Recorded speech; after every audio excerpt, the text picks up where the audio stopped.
Good afternoon and welcome. It's Tuesday, one of my favorite days of the week because we have the three wise ones. And today we're going to be discussing a subject we call Moses Who? We're going to dive deep into Moses and why is he considered one of the pillars of monotheism. And we're going to take care of that right after this break.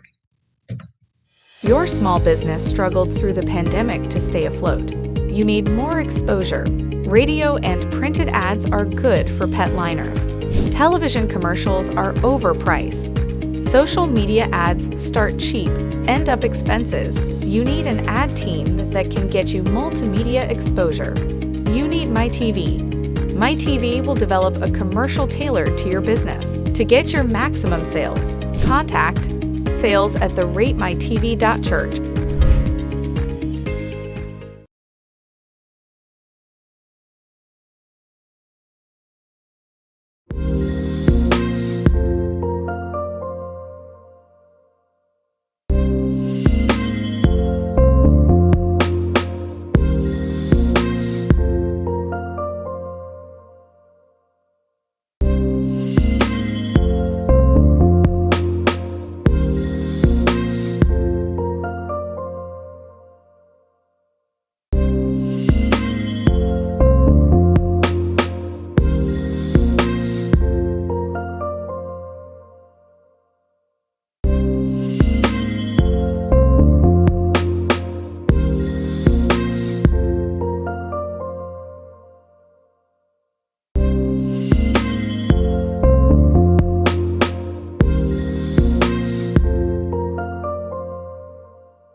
Okay, welcome back to our edition of the Three Wise Ones. As always, we've got two of them, and the other one is on her way. So, gentlemen, starting with you, Imam, introduce yourself. Okay, thank you, Vincent. I am Kareem Bashir. I am the Imam of the Islamic Center of Ewing, and also I am the president of the Islamic Council of Greater Trenton and Mercer County. And with that, peace be upon you, or assalamu alaikum. Assalamu alaikum. Rabbi. I'm Rabbi Seth Frisch. I'm the director of the Lair House Beit Midrash, the New Shul of America, newshulofamerica.org. Shalom. Shalom. Shalom uvracha. So, as we wait for Dr. Lang, who daily has that huge, incredible battle, it's called traffic in Washington, D.C. So during rush hour, traffic in Washington, D.C., what takes 15 minutes is 45 minutes. But so we're now coming in terms of the monotheistic faiths. We're now approaching some of the best in terms of holidays and celebrations. Man, a lot of these roads seem to start with Moses. Now, this is what I hated about theology school. My first year, I had a professor who completely, in teaching Moses, destroyed the man. Really? So I want to give it more life. So Moses in Arabic, Iman, is Musa, correct? Musa. Now, how does he rate in terms of being the pillar or one of the actual gateways of monotheism? Is that directed at me or the rabbi? Yes. Okay. Yeah. Well, in my faith tradition, we're told that there were more than 124,000 prophets. There are 25 that are mentioned in the Quran. Out of the 25, Prophet Musa is mentioned the most. his story has a lot of detail.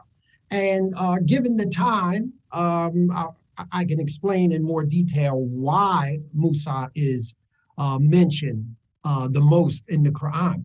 But between Moses or Musa, Jesus, Abraham, and also, of course, Muhammad, sallallahu alaihi wasallam, prayers and peace be upon all of them, which they solidify the belief in the oneness of God. So we honor all of them. But as time goes along, I'll give the rabbi an opportunity to express himself, but I could go into a little bit more detail relative to No, that. I want you to go first so we can actually get to you. Oh, okay. Yeah.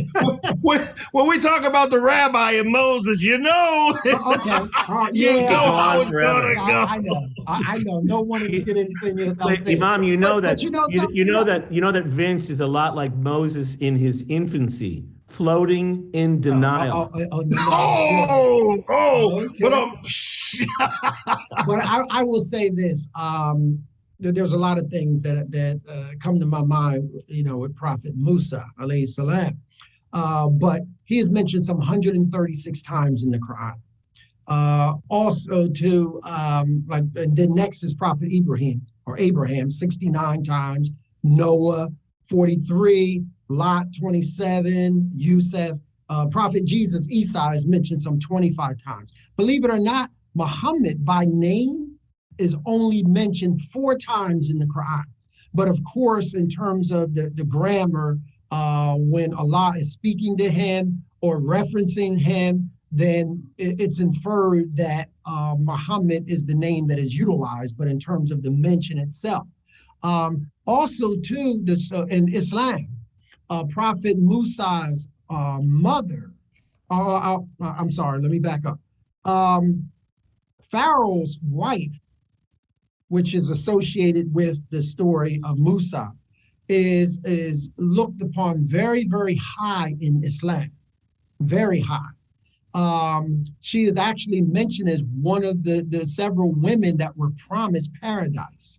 And part of that was because of her allegiance to Musa going against Pharaoh, also her allegiance in terms of her belief in the oneness of God. So there are a lot of things relative to Musa. Now, you might say also too, well, why is Moses or Musa mentioned so much in the Quran? Well, some of my teachers have explained to me a couple different reasons for that.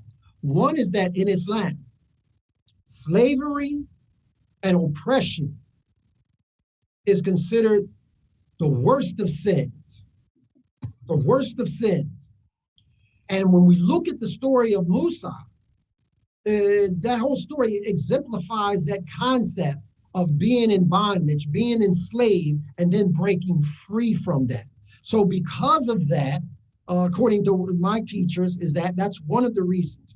Another reason is because Pharaoh was looked upon as a god, and people used to worship him. And of course, the pillar of Islam is Tawheed, the belief in the oneness of God, that we worship none except the one who created us. So again, you had a situation where Prophet Moses, peace be upon him, was able to break free from a scenario of a group of people actually worshiping a man as God. So again, another reason why Musa is mentioned very, very often. And also, too, one other thing, and I'll finish, is that the story of Musa, not exactly in detail, but it has repeated itself over the years, even in terms of, when I say repeated, not in the biblical sense itself, but generally speaking. For example, black slaves here in America, right? We see the effects that has had on people physically, mentally, and spiritually, socially, et cetera, et cetera. And we look at other parts of the world too, how slavery and oppression was meted out against people. So again, the story of Musa or Moses is a reminder to the human conscience of this terrible act. Okay. So, by the way, and Moses is actually mentioned 852 times in the Bible. But Iman, I'm sorry, Rabbi, take us back to the humble beginnings of such a powerful pillar of faith.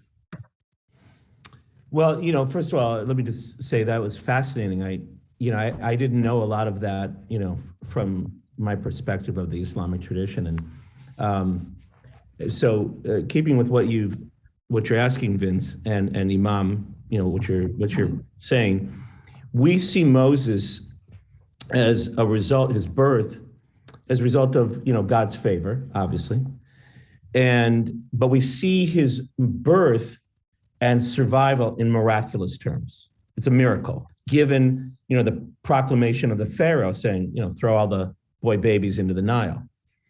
And then we look at the women that surround in that story we look at them with some surprise, because it's not often that the Bible will laud and praise valiant women.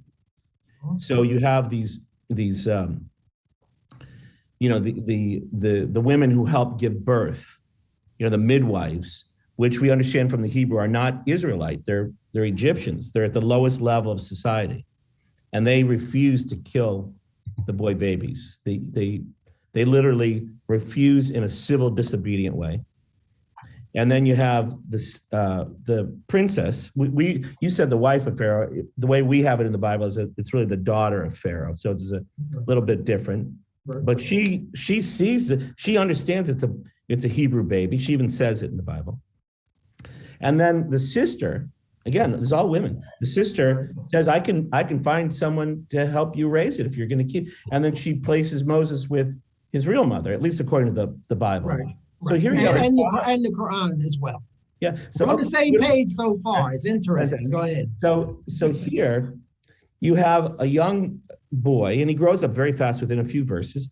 And he's not leading a life of poverty. He's leading a life with two messages. One mother says, you're nobility, you're Egyptian nobility. And the other mother says, you're a Hebrew.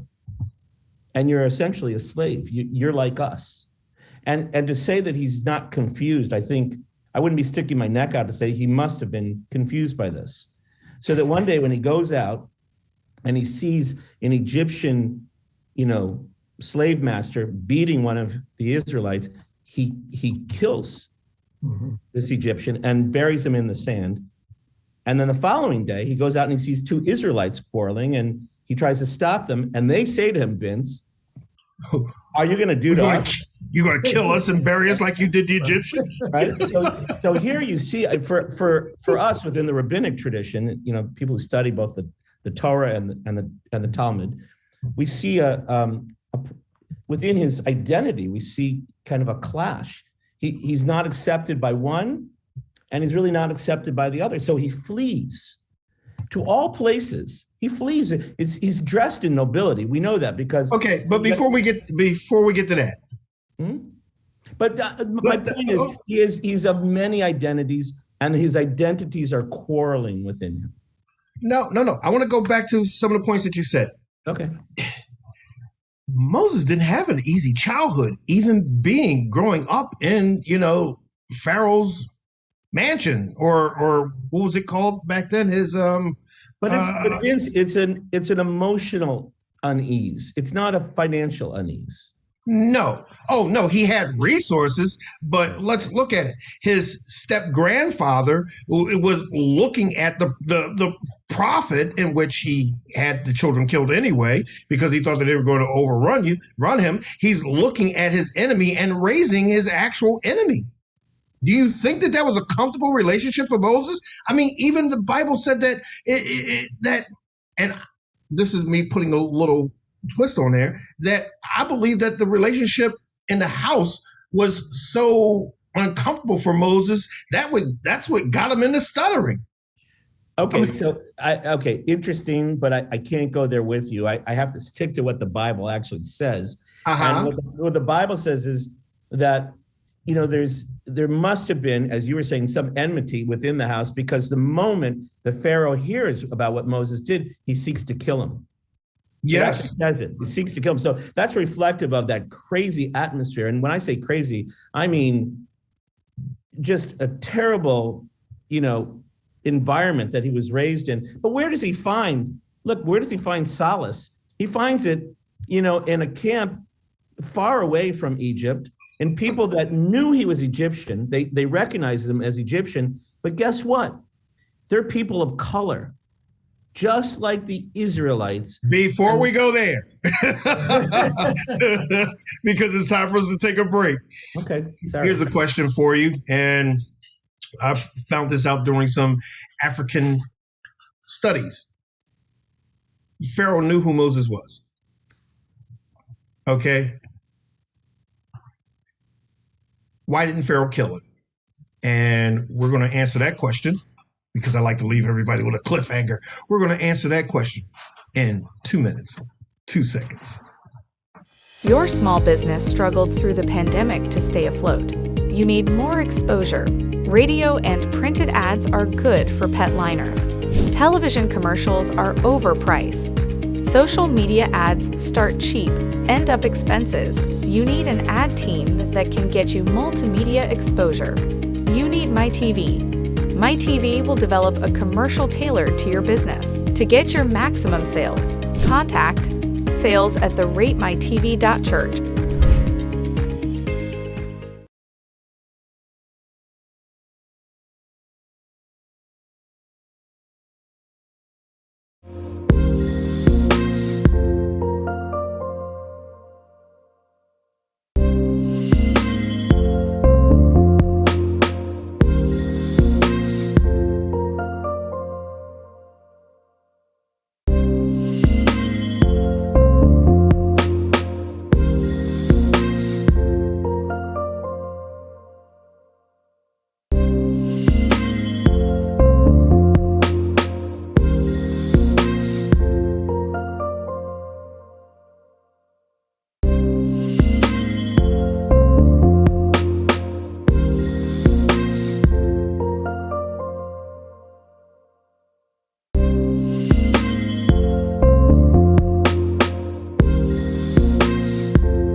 All right. Yeah. The best part of the show is always the break. Some interesting comments, that's for sure. Yeah. I'm most interested in ancient Egyptian Black Twitter. I want to know what they were saying when Moses takes off, when he can't relate or can't be related to by either the Egyptians or by the Hebrews. They don't know what to do with them. Well, that is one of the big things that actually gives him some prominence. But we're going to get into how this most unlikely leader becomes leader. But the question we left before the break, and I'll start with, because you were both really close to it. So, Rabbi, you were saying? But I was saying that, he finds solace. No. Why didn't Pharaoh kill him? Yeah, I think he was protected. I mean, it's clear to me from the biblical text, but I'm sure there's a million other opinions. But I think he was protected by the princess and the power of the princess. She had her own constituency. She had her own power, and she was like, "Don't touch that young man." You're close. You're so close. Listen, you fill me in. I'm open. Go ahead, Iman. Well, I'm going to have to somewhat, I guess, really agree with the rabbi. I think that Pharaoh's wife protected Musa. Let me just say this. Even going back in ancient days, right? We know in modern times, oftentimes what happens. If this is what the wife wants, this is what happens. Even back in those I days, swear I hope my wife isn't watching this show so she can Well, Imam, even though Pharaoh would not say it publicly, when the doors were closed, Asiya or his wife, she had a lot of power. So I think that has something to do with it. But ultimately, and it actually says this in the Quran, is that he was protected by Allah. He was protected by God. That was that was it. Bottom line. Well, can I wait? Go ahead. Hold on. Let me just add this. So when she says, at least in the biblical text, when she says, "Listen, I'm naming him Moses and Musa." Excuse me. You say Musa, we say Moshe, right? But we say it Moshe. And in the Hebrew, if I use the word Moshe in Hebrew, it means I draw out. In other words, to draw out of the way. I draw out. Right. Let me just cut you off for a brief second. In the Arabic, when we say Musa, I mean, there's many in-depth meanings, but it means to draw out from water. Right, exactly. Exactly. So she says, Mishitihu, I drew him out in past tense, but she names him in future tense in the Hebrew, which means she's drawing him out. She's showing her power in the text, but she's also showing in a foreshadowing his power. He will draw out his people as I've drawn him out of the water. And here the biblical text is, they're not playing with us. They're hinting. They're moving us along by naming him that. And I do think it's interesting. You know, I think I mentioned to you, I studied in Egypt when I was a young person. And I also studied, ancient Egyptian languages as well, and hieroglyphics. The word, this particular word, Moshe, appears also in Egyptian, and it means son of. So they're using a number of different languages all at the same time. Again, not to trick us, but to compel us. She's viewing him as the son she drew out, but she's giving him a certain amount of power to draw his people out. And if you need water, he's the one, along with his people, that gets drawn out of the Sea of Reeds, the Red Sea, as it were. It's not just slavery. They draw out of that water that could have killed them and consumed them, but it doesn't. Okay, now you're all correct. And there is one missing piece of why. Because yes, God protected him, and he used Pharaoh's daughter to protect him, this baby that she drew out. Yet her power was much more of her father's. During that time period established by Ramses I, was that since the Egyptians and their polytheisms understood of one powerful God, and the Pharaoh was appointed by that powerful God through the birthright, Pharaoh's daughter was therefore appointed to be God's wife, the one who will carry the next ruler. So she had more power than her father. In fact, there are some practices that what made them started moving away from deeming their daughters the God's wife is because of the simple fact that the daughters became so powerful that they started executing their brothers and then eventually their father and becoming queens, such as Cleopatra and Nefertiti. All of them carried that same title. And so that's what truly, or secularly, or let's say divinely using secular power to keep Moses safe. Well, let me just mention one thing here. When Moses is saying to God, why would those people, like he's out in Midian in the middle of the Sinai desert. Mm-hmm. He says, why are they going to believe me? Meaning my own kinfolk, as you say, God, my own kinfolk. Why are they going to believe me? I'm slow of speech, stutterer, all these various things. Don't send me. He's very reluctant. By the way, Imam, that's one of the reasons we've decided that he's a prophet, because of his reluctance, to take on this mantle. But then in chapter 7 of Exodus, God says something really interesting, which is tantalizing and confusing all at once. He says, you know what? I'm going to place you in the role of God to Pharaoh. He actually says it in chapter 7 in the first verse, meaning you're going to go back there. Pharaoh's already God to these people. He's the one person holding this slavery system and he's beyond Jefferson Davis. He is the slave massa of the entire country. And he's holding it all. So you know what? They see him as God. It says it right in chapter 7. They see him as God. I'm going to put you in the role of God. And it's going to be a square off between two earthly appearing gods. And by the way, because you have my protection, we're going to win.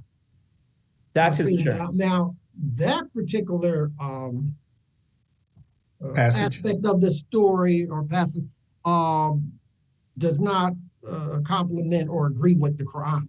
The concept that's utilized is leader, that Allah, God, will place him as a leader, but not as, quote, God, either with a capital G or either a small g. Right. In the Hebrew, it says actually Elohim, which is similar to the Arabic, obviously, it's similar to Allah, right? Right, yeah. So again, I'm only reporting. I don't know. Yeah.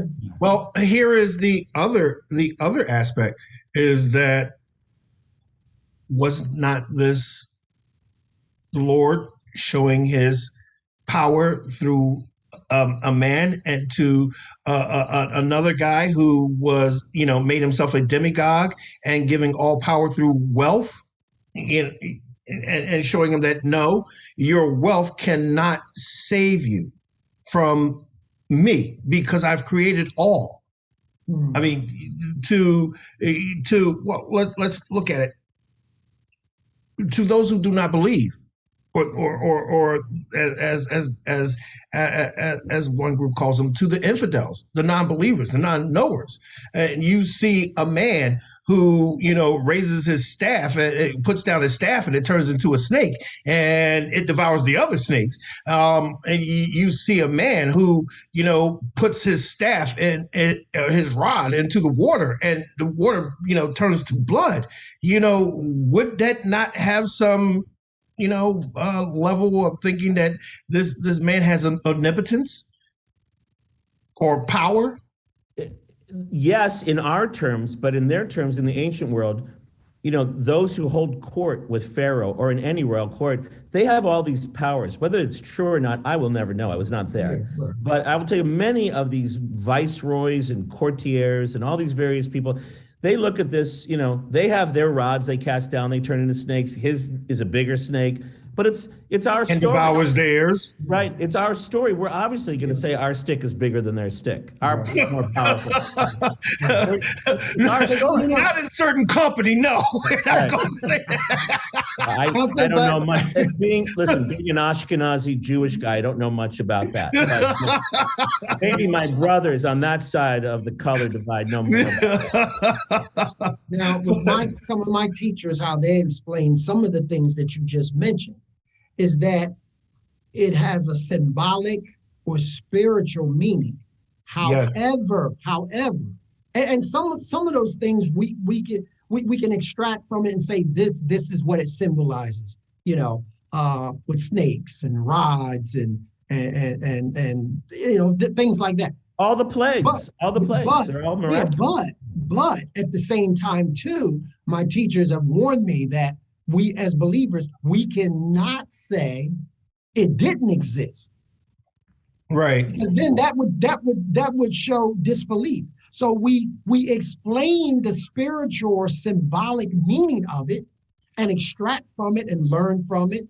But at the same time too, we can't then turn around and say, well, no, Moses never physically parted the sea or whatever. Because also too, we believe, we accept what Allah, what God has given to us. And we say, Allahu Alam, that God is the all-knowing.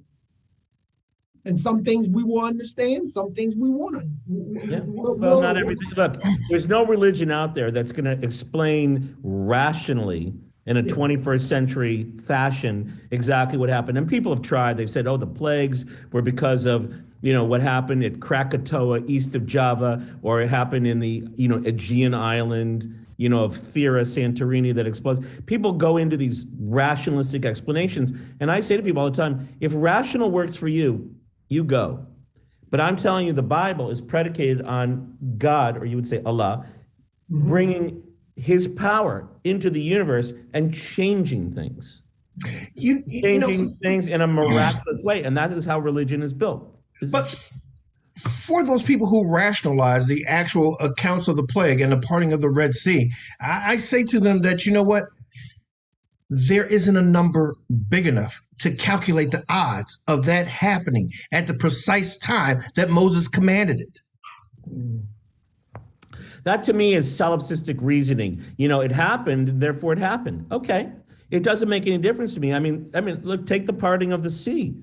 If you look back at Genesis 15, Abraham is saying to God, how do I know that I'm going to have this big family? I don't have a son. How am I going to have this big family? And God says, bring these animals and cut them in half. He says it in Genesis 15, cut them in half and then allow this pillar of fire to go through there. And it's the cutting of a deal. That's the language of the Bible. It's the cutting of the deal. Henceforth, the term cut the deal. Well, there are some who say that. I can't go there.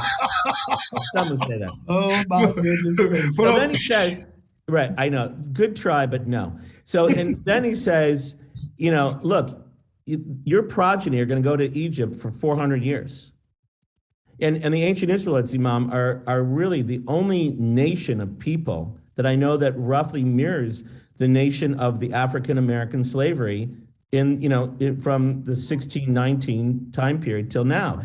We're the only two peoples who've experienced 400 years of slavery, if we believe the Bible on the one hand, and if we understand, what happened here in the Americas on the other hand. So I look at this and I try to draw inspiration from this, because between you and me, there's nothing rational about what happened to my people, and there's nothing rational about what happened to your people. It's irrational. Exactly. Yep. It's irrational. God's desire is that we are born to live our lives in praise and in belief of, as you would say, Allah, and we say Elohim, or God. Yeah, right. And we can't have a slave people that sees the massa as holding the whip, or the Pharaoh that's holding the whip. And we have panoramas of that. We can't worship God. We cannot praise God if there's a lower God controlling us. We can't understand God. And on that note, we're going to have to pay some bills. So we're going to go to a break, and we'll be right back. 2 minutes, 2 seconds. Your small business struggled through the pandemic to stay afloat. You need more exposure. Radio and printed ads are good for pet liners. Television commercials are overpriced. Social media ads start cheap, end up expenses. You need an ad team that can get you multimedia exposure. You need MyTV. MyTV will develop a commercial tailored to your business. To get your maximum sales, contact sales@theratemytv.church.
I'm sorry, we're back.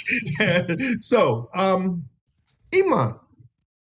the Muslim faith has a tradition of men moving in front of, walking in front of their wives, and I found it. I found multiple stories on it, but could you give me a little more insight on why? Okay, I'll be glad to. I'm still chuckling from the break. Well, Or some of the listeners could hear some of the things that are going on afterwards. We're I having a think my really good. producer's writing a book right now. Yeah, It's like, we're having it. We're having a serious time, but we're also having a good time. Yeah. But anyway, but a lot of what we learn in terms of our religious culture, and that's very important, religious culture, not ethnic culture or nationality culture, the things of that nature, comes from our prophets. As Muslims, primarily, we say the Sunnah of Muhammad, sallallahu alaihi wasallam, his way, his mannerisms, and things of that nature. But we also give some respect relative to some of the other prophets, such as Moses. Now, we know the story of Moses when, he approached his future wife and things of that nature. In Islam, we say that's adab, meaning like religious morals and manners. So just for clarity, in terms of men walking in front of women, it's not because men are better and, things of that nature, women are subservient. No, that's not it. Basically what it is, men is in Islam is known as the Qawwama, which means the maintainer, provider, and protector.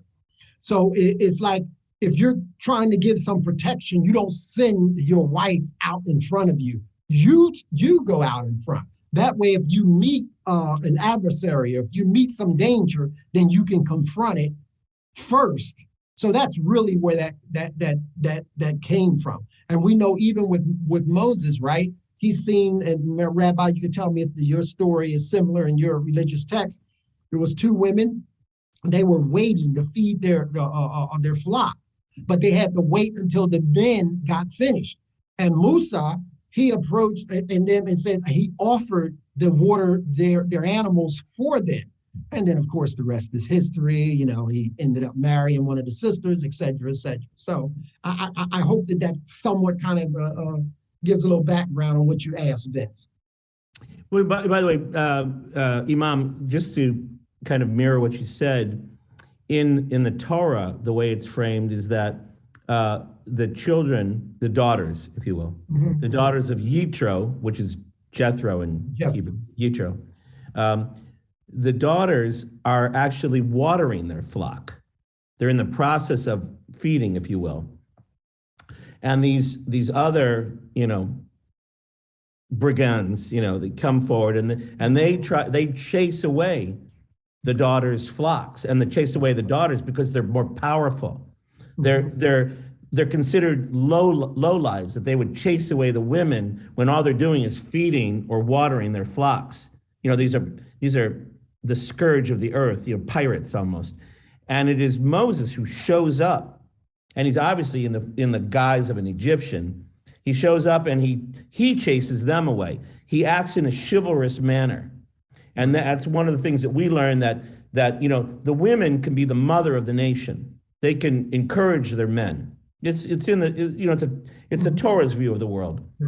They can encourage their men, but it's the men who has to step forward, in times, because there's evil out there. These men who try to seize the well, they're evil. They're acting against nature. They're acting against families. They're acting against flocks. They're acting against animals. And it is Moses who steps forward for the first time since he's run away from Egypt, and he's been wandering in the desert. So our story is a little bit different, but it's chivalry at its finest, I think. Yeah, and it's similar. Very and similar. Also in the Quran, it talks about one of the reasons that men have been given that role is because in most cases, God has given them more strength. So if you're married to someone and your wife is bigger and she has more strength, then maybe that doesn't apply. I don't know. That never happens in the Jewish community. Never. Yeah, We don't know anything about that at all. You know. Yeah, that was really just kind of. I do want to say, I want to say this regarding Moses in this particular case. It is interesting that the daughters go back to their father, and he says, "How'd you come back so early? Like, why? You know, you guys, why so early?" And they said, "Well, there were these brigands, these thieves, these terrible people. They tried it, and along came this guy, you know, this Egyptian. Right. And here's a father of 7 daughters. He's like, wait, this guy helped you out, and I have 7 daughters. You didn't bring them home bring them home. You know, I want to meet this guy. Right. And so we're learning a lot here, you know, about the Jewish tradition. But all you have to do is look at Fiddler on the Roof and see Tevi has got 5 daughters, and he's looking for the right, he's looking for the right match. Hey, let me tell you something. We when we present things like this, in modern society, oftentimes you get a lot of pushback. But when you look at the morals and manners of our prophets and the people who were inspired by God, and just going back a couple generations, this is what you see. But now it's like, oh, get out of here. You're being this way or that way. But it's just a good, strong moral foundation. But I do have a question for you, Rabbi, because I don't know the answer to this. Maybe you do. Possible. How did the father? What made him choose that particular daughter for Prophet Musa? I was never told that. I was never taught that. Okay, so first of all, let's just hear what he says. He says to them, they say to him, an Egyptian saved us from the shepherds. He even drew water for us and watered the flock. That's what you and I agree on. Right. Then the father says to his daughters, not to one of them, where is he then? ? Why did you leave the man? It's a very interesting question. Why did you leave him? Ask him in to break bread. Now, who winds up with him? That's your question. And why? Right. And we know at least from the Hebrew, we know that her name is Sipporah. I don't know what it is in Arabic. Do you know offhand? No. Oh, okay. So it's Sipporah, which means a living bird. A symbol of freedom, by the way. I'm sure it's the same in many of the Islamic communities. A living bird. But it is also a symbol in the Torah of one of the ways in which if you fall into impurity, it is one of the ways that you become purified through living water, meaning running water, natural water, and through a bird, to combine them in order to purify yourself. So it's thought that this particular character is one of the ways to purifying his soul. And you probably think, purifying his soul? Why is that possible? Well, just remember how he's raised, Imam. He's raised not necessarily impure, but it is a very troubled soul, the way he was raised, and then running away, fleeing like a refugee with no home, no background, no Israelites, no Egyptians, no nothing. It is obvious to the commentaries that he would wind up with someone who can help to purify him. So that's all I can do. That's all I can say. So here is the question. When Moses meets Jethro, all right, Jethro teaches him, because Moses, of course, I don't know if Moses did understand his faith and his heritage and the Jewish traditions. Yet he also understood of the multiple gods of the Egyptians. Yet he now runs into how can I describe it? He runs into a personal meeting with God. I mean, if Moses was in the media, this would be the greatest interview ever. But well, Vince, one of the aspects of what you're saying may not be exact. You say he was intimately familiar with Egyptian life and intimately familiar and knowledgeable about Jewish life. And it is possible, offer this as a possibility, that he was not intimately familiar. He was running. He was running away. He didn't have that background. That's why he had so much solace in a Midianite people of color. I think it was I believe he had the solace because not from his past, Vince. Well, I believe that Moses had the solace because he didn't fit in. He didn't fit in with his birth or his brothers. Well, he had the solace with the Midianites because of that. Right, and he didn't fit in with them because he was their future conqueror. Oh, interesting. I'm not sure I go with you there, but okay. or he was. No, remember, he drew so much inspiration from Yitro, so much inspiration. Yitro explains to him later on how to conduct himself. He said, when Yitro sees him judging with the Israelites and exhausting himself and wearing himself to the bone, Yitro says to him, Navoltibo, gamata gam ha'am hazeh. You are taking yourself down and this people with you. I'm going to tell you a way that you can have better solace, better leadership, Elohim, better leadership. I'm going to teach you that. You are an Israelite with not enough knowledge. I am a Midianite priest, king, tribal leader. I'm going to tell you what I was raised with, and you can use what I was raised with in order to raise this people, draw them out. And by the way, all the more power to Yitro. It's an amazing transformation that Moses never had. He didn't have it from either one of his backgrounds. Yeah, he had for the first time in his life a solid male role model. 100% agreed. Yeah. 100% But one thing I find very interesting also about Musa is that throughout his life, even as being a prophet, he received advice from different people. Right. Different stages of his life. He was tested by, questioned, given, we say nasiha in Arabic, all of those things. But also, too, in terms of the trouble and difficulties that he had in his life, just about all the prophets experienced those things. Right. We actually don't see the purity of our prophets or of our great characters. We see them with flaws. And Moses was certainly among that group. Like my instructor, my professor, we see them as men. Yeah. That's with flaws. We're flawed human beings. But you know something, though? Out of all the prophets, at least that I'm familiar with and have studied about, no disrespect, because we respect and love all of the prophets, but seemed like Moses had more flaws than some of the other prophets did. Well, I'm not sure about that. Have you ever studied, I don't know, do you consider David a prophet? Yes. You talk about a flawed guy. I was going to say David. See, in the Christian faith, we say that David may have been after God's own heart, but he had a whole lot of holes in his armor. Right. But you know something, that's true. And how about Joseph, Imam? That's probably where we kind of disagree a lot, because there is some of the stories in the Bible about some of the prophets. The story is not the same in the Quran. And the argument that some of the scholars make were that even though they were men, that these were righteous servants that was chosen by Allah.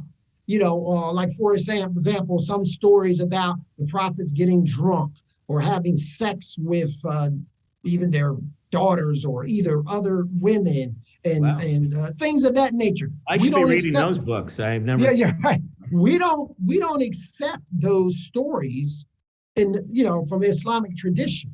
That's not to say they were perfect, but at the same time too, their lives were. That's what we were.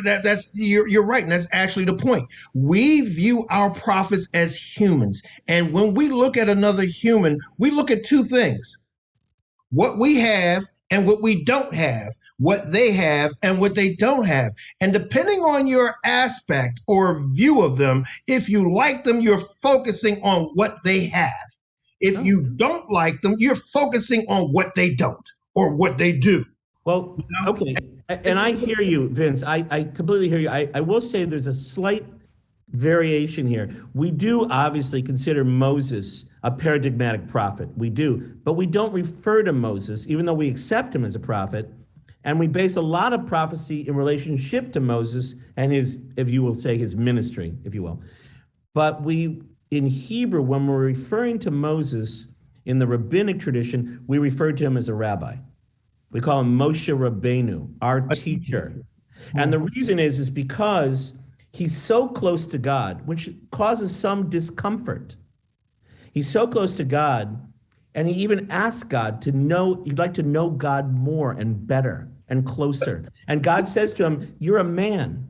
You cannot be me. And to know me is to be more like me. You have to remain a man. And that's one of the reasons we create a little distance in a very human way with Moses and many of the prophets. But then Moses does something that makes him even more unlikable. He marries Jethro's daughter, an Ethiopian woman. Well, it's not unlikable to the Bible. The Bible does not dislike that, number one. And number two, Vince, we have two different traditions here. We don't say she's Ethiopian. Wait a minute. His own sister was talking about him and saying, well, I mean, who does he think he is? He married this Cush. Right. So here's the thing. And I'm going to tell you this. This is very important, what you've just said. And I know there's a lot of commentaries in all of our religions that say something very similar to what you said. But when you use that expression, a Cushi, it is derogatory. It's not simply Ethiopian. Okay. It's a derogatory. It's not unlike the N word in our common or uncommon parlance today in the 20th and 21st century. And if you notice, once he calls her that N word, once she calls her the Kusha, right? That's when God. What's the punishment? What's the measure for measure? Wait, hold on. Her punishment, measure for measure, is she turns white as snow. Yes, so you see, it's a slur. It's not a nationality. Mm-hmm. Now, but you have a lot. Listen, I know there's a lot of commentaries. I know this. I'm aware of this. There's a lot of commentaries that look at this as another wife who's clearly Ethiopian. But to the majority, to the greater mass of Jewish commentaries, it's a slur against her that she's immediately that Miriam, the sister, is immediately punished for by being close to being dead he quickly. Yeah, of course. But then, go ahead, man. That particular story relative to Prophet Musa, you find similarities with some of the other prophets, that they were married to Black women. And in some cases, some of the prophets were, quote, Black themselves. But every Easter, when you see on TV the story of Moses, ain't no Black people. Well, I should say no. Oh, you mean I take that back. The movie with Charleston Heston? Yeah, right. The darkest thing in that movie was the mule. Wait, which prophets were Black? By the way, I don't. Excuse me. Which ones were? I mean, I know that there are people of color. I know that everyone is people of color. But which ones were referred to as Black? I didn't know. Well, I think that let me get back, and some of my teachers, if you're listening, they might get upset with me. But we say Musa was one. When I say Black, maybe not Black as not Black in terms of our terms of what we call Black. Right. Also. Ibrahim, I believe too. Noah was as well, and there might been some others as well. Okay, but look at how they treated David with Bathsheba. Yeah, I mean it was the same thing. A man of power now has this woman of color or darker color than the rest of them. Yeah. So. The Prophet Muhammad, peace be upon him, two of his wives were Black. The woman who nursed him, the one that he called mother, not his physical mother, but the one that he called mother, she was Black as well. And there was a long list. Bilal, mostly everybody has heard of Bilal. Was the one who was the first caller to prayer. He was Black. Then there's many. The first group of people that fled from Mecca seeking asylum went to Ethiopia, where, the people there were black, et cetera, et cetera. But I wanted to ask a question. I mean, as the director, Vincent, you can kind of reel me in if I'm going off a little bit to the side. But I wanted to know from the rabbi's perspective, or either his community's perspective, how do they view when you hear terms such as Black Moses, or I know not so much meaning the color of the prophet Moses, but like Sojourner Truth.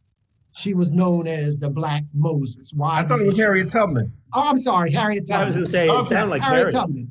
Okay. Yeah, Harriet Tubman. So, so she was looked upon as one that was going and freeing her people.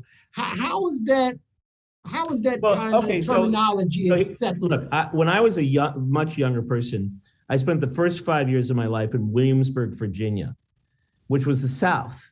Right. And it had many of these issues that we talk about week to week. You were 3 miles from Thomas Jefferson's house. And I'm sure some of his progeny, living next door. I'm sure of that. So here's the thing. In that world, I heard a lot of people. I mean, I lived in a neighborhood, if you will. It was a long street with Black and white people. And we were seen in this kind of a small community. We were seen as living in an integrated area, which made us less than desirables. It just was what it was. And I remember my mother saying many times, if you listen next door, they're singing Negro spirituals.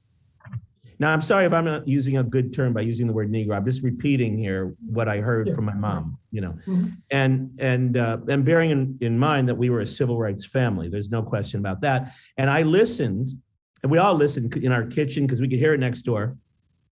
And I listened very carefully. And I heard things like, I can still hear it in my ears today, go down Moses.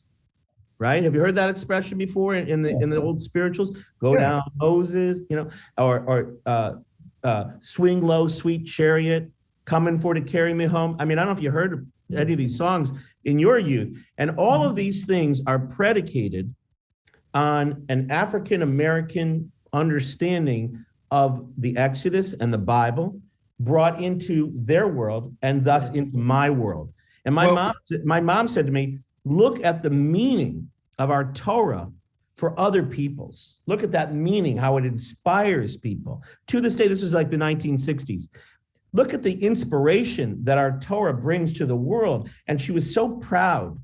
And thus I was as well. I mean, it's hard to escape that pride. So to your question, Imam, how do we see, Harriet Tubman being called the Moses or the female Moses or whatever? We're proud. We're proud. We are proud to share that experience and something that we can draw from. Now, I like to say, I'm glad that you're proud, but also spirituals were the slaves' way of singing or giving code to people who were ready to escape. Yes. When they sung "Sweet Low, Sweet Chariot, coming forth to carry me home," that means come to my house, I'm ready to run. Right. When they sung, "I keep so busy working for the kingdom, I ain't got time to die." Right. I mean, because when Harriet Tubman kicked in your door, she had a shotgun. So she said, "Freedom or death." Right. Yeah. Well, when Moses went to Pharaoh's palace, he said, "Nile runs with blood, or your firstborn runs with blood." And so, in other words, this idea of confrontation that you are reciting now from that code of those spirituals that are drawing from an earlier time period, from the Torah, if you will, from the Exodus, those things are not uncommon to each other. To break free of slavery, you have to break chains, and that is not a peaceful moment. Correct. So let's talk about the holidays that we celebrate that breaks chains because of Moses. Rabbi? Well, we say all holidays are reminiscent of that. The Passover, obviously, in the spring, in the early springtime, followed by Shavuos. I think you call it weeks. Pentecost. You call it Pentecost. right? And then in the fall, we have Sukkot, which I think you call the Festival of Booths or something to that. But all No, of that's those, Christmas. Oh, is that really? Oh, I didn't know that. No, the Festival of Booze, that's generally Christmas. But Oh, so okay, hey, Rabbi, see, it just went over. No, I'm just saying all of those are about the Passover, about freeing ourselves from Egypt. And we sit around a table and we tell the story all over again every year. And we're commanded, by the way, Imam, I just want to say this to the Imam. Yeah. We are commanded as literally as a commandment, just like the 10 commandments, we have 613. We are commanded. We cannot get out of this commandment unless we break free from Judaism and go off into the desert. We are commanded to see ourselves in wherever we are in any generation as if we ourselves went out of Egypt as slaves to freedom. Iman? That is really interesting. Matter of fact, I was going to say something similar to that. And that is that when we look at Prophet Moses, or either Abraham, Noah, Lot, Yusuf, Muhammad, any of those, we shouldn't just look at it as a, quote, history lesson. These were people sent by God with a message. But don't we say that God's message is forever? So it doesn't make a difference if it's 2,000, right? If it's 2,000 years ago, 4,000 years ago, 1,400 years ago, whatever. We should learn from that and exemplify that in our life, and not just look at it. Oh, I'm reading the Bible or the New Testament, the Old Testament, the Quran, or whatever, and it's a history lesson. Learn from it, live by it every day. 100%. And when we go last Rabbi, yeah. Last word, and I got my finger on the mute button, so you got. Right. So the last word is, just like the Imam said, we're not to revel in the fact that we are like the nobility that get to go free. We are commanded, in keeping with that lesson, to remember whence we've come and how far that has been and how much further we still have to go to get to a promised land. Amen. That's it. I'm good. Well, first, I want to thank you too. I mean, this has been as much inspirational as it's been educational. And I always call you the wise ones because every time we're together, I learn more. Most important, when my professor destroyed Moses, he asked me, well, and I stood up to him. I was like, why do you talk so bad about Moses? He said, well, you tell me, what did you learn from Moses? What did Moses bring? I said, Moses brought me one thing, the understanding that God uses the most incapable person to do the most incredible acts. Here's a man in which you have destroyed in his walk, his talk, his way, his life, his color, and even his wife. Yet he was the one chosen by God to deliver his people and fulfill the prophecy of 400 years. We can all learn from that. Because right now in this country, in this world, we are all under some level of bondage, be it our work, COVID, politics, poverty, drugs, alcohol, children. We are under some level of bondage. And even though people think that they are too low to overcome it, yet God can make the lowest person be the greatest hero in our history. And that hero could and should be you. If it's God's will. I like to thank my two wise ones. You guys did really well without Dr. Lang today. Maybe it's because of that. No, we miss her. Of course we miss her. But, Imam, we actually were able to say intelligent things without Dr. Lang's, saying more intelligent things. That's all. And if it's God's will, we'll be back tomorrow to discuss the issues that affect our lives. I'm Vincent Squire with Rabbi Seth Frisch and Iman Karib Bashir. God bless.